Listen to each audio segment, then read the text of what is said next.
মামলা মামলা আজকে 2টা বছর শুধু মামলা মামলা করে সে শেষ করে দিচ্ছে। যে আপনি কেন দেখতে পাচ্ছেন না আপনার বাবার ইন্ডাস্ট্রিটা একটা মাত্র মেয়ে ধ্বংস। যে মেয়েটাকে আমরা ভালো জানতাম, সে কেন এরকম এত নোংরা যে হয়ে যাবে আমরা বুঝিনি। অনেকে বলতেছে এটা কি আপনাদের শিল্পী সমিতিতে, আমরা নিজেরাই লজ্জিত।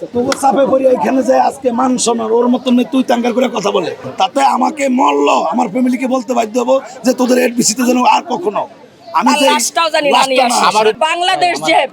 বাংলাদেশ যে চালাচ্ছেন। আমি প্রধানমন্ত্রীকে নিয়ে একটা কথা বলতেছি, আপনার সবার জনগণের মা, আপনাকে সবাই মা জানে।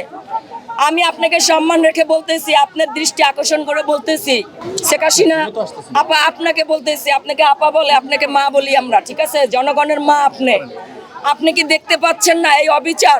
আপনার বাবার এত সুন্দর ইন্ডাস্ট্রিটা একটি মাত্র মেয়ে ধ্বংস করে দিচ্ছে। বঙ্গবন্ধু শেখ মুজিবুর সাহেবের এই নিজের হাতে গড়া ইন্ডাস্ট্রিটা, প্রতিষ্ঠানটা একটি মেয়ে নষ্ট করে দিচ্ছে। মামলা মামলা মামলা আজকে 2টা বছর শুধু মামলা মামলা করে সে শেষ করে দিচ্ছে। আমি আপনার কাছ থেকে এই জবাবটা চাচ্ছি যে আপনি কেন দেখতে পাচ্ছেন না আপনার বাবার ইন্ডাস্ট্রিটা একটা মাত্র মেয়ে ধ্বংস। কার জোরে সেইটা করতেছে? আমেরিকায় বসে সে একজনকে বসাই দিচ্ছে।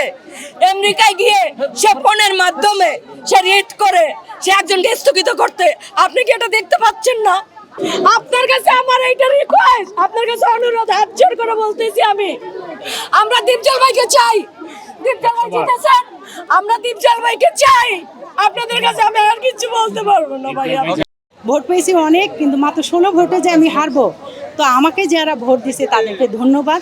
তো সেই হিসেবে ও এই 2টা বছর একটা ভোটে পাশ করলে তো সে হলো জয়ী, তাই না?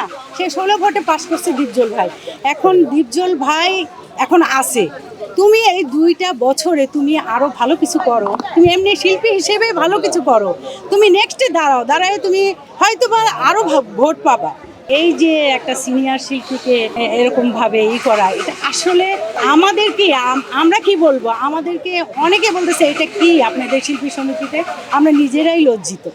এ ব্যাপারে আমরা খুবই লজ্জিত যে সে শিল্পী হিসেবে আমি নিপুণকে বলবো যে নিপুণ, তুমি যা করছো এটা ঠিক না, কিন্তু তুমি 2টা বছর পর আবার তুমি করো, ইলেকশন আবার হবে, তো তুমি সুন্দরভাবে তখন ইলেকশন করো, তো হয়তো দেখা যাবে যে নিপুণই জয় হয়েছে।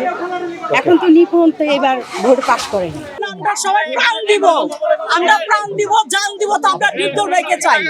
তাও আমরা দীপজল ভাইকে চাই, আমাদের শিল্পীদের স্বার্থে।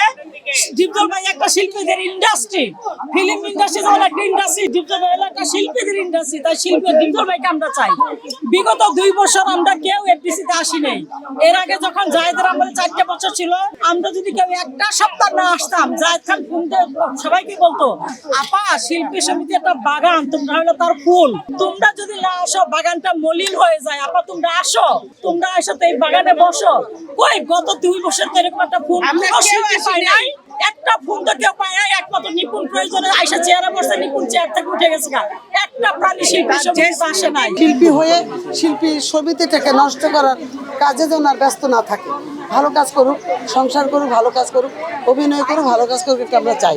এত নোংরা যে হয়ে যাবে আমরা বুঝিনি। যে মেয়েটাকে আমরা ভালো জানতাম, সে কেন এরকম উঠে পড়ে লেগেছে, কার ইন্ধনে সেগুলো করছে সে নিজেও বুঝতে পারতেছে না যেটা খারাপ।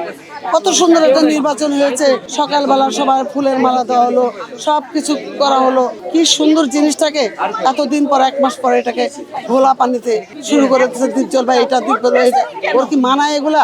একজন বয়োজ্যেষ্ঠ মানুষকে এভাবে কথা বলা, তারপরে এই দীপজল ভাই কিন্তু তাকে আনছে, তার সে সম্মানটুকু তো রাখেনি, তাকে হাতে হাত মালা গলায় দিয়ে মিষ্টি খেয়ে গেল, আর সেই মানুষটাকে আজকে খারাপ কথা বলে, তুই করে কথা বলে। আশ্চর্য। ওই যে বললাম উনি তো এখানেই ছিলেন সব শিল্পীদের মাঝখানে, আর ও তো ছিল অনেক দূরে টাকার খেলা খেলার জন্য শুটিং ক্লাবে, যে গুলশান, সেখানে সে একটু টাকার খেলা সে খেলেছে, দীপজল খেলে নেই। দীপজল তার এই জনসাধারণকে সারা জীবন বুকে করে খাওয়ায়, সবসময় চাই দান খরচ।